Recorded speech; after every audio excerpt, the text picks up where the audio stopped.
Thank you, Mr. Chair. And, we visited our local hospital, Patton State Hospital, that was there, and we walked through the initial gate, and then once you get past that, it's pretty much open.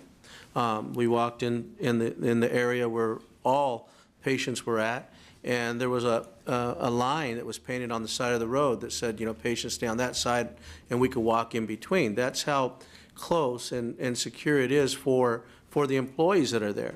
And when I seen the intake, those just coming out from the bus and doing the intake, there was no wall, there was no safety features. It was just even closer than you and I are now. So the safety of the technicians that are there and all the employees that are there, it's a real drama, a real dilemma for them. So when I see the overtime and the budget for that, I'm trying to gain a little bit more information on that, because as far as where the employees are, everyone has to be pretty much on their wits, right, to see if any problems are coming one way or another. And we did see that the first line of defense is the site techs, the employees that are there. They push a button, and then everybody comes to try to destabilize the situation that's there itself. So it truly is a situation that if some haven't toured one of the hospitals to see that impact that's there. So it's great to see these positions coming in, but yet hearing it from some of the speakers that were there as far as mandatory overtime versus voluntary, does that put more technicians or employees at risk because now for injury because of the interaction that's going on there within the hospitals itself?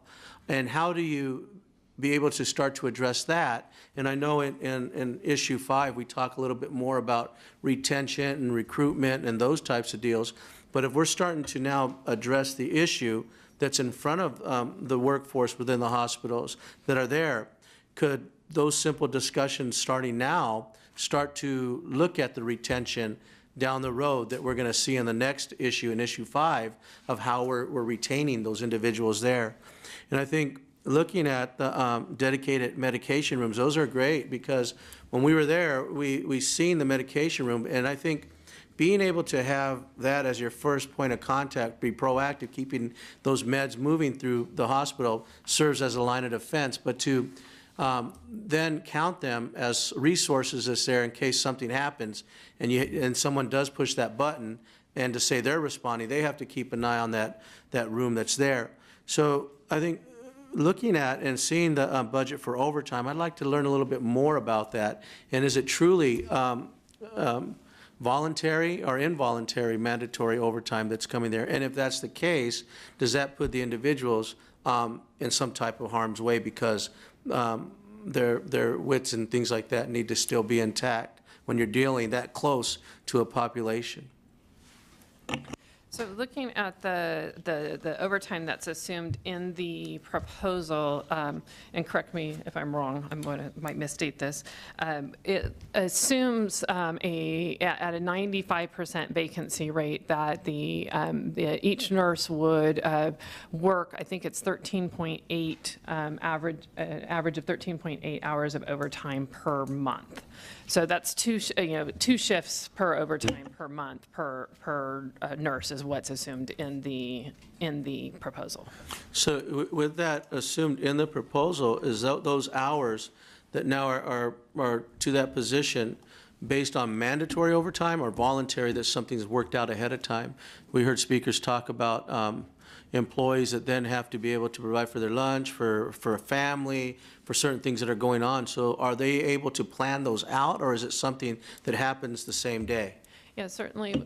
Our hospitals pre-hire for overtime, because overtime happens, right? So somebody calls in sick for a shift, we have to provide the coverage, and so the hospitals do a number of things to try to avoid mandatory overtime. The first is to pre-hire. You can assume that there's a certain level of shifts that are going to be that are going to need to be covered in a day or a week based on the average rates of sick calls.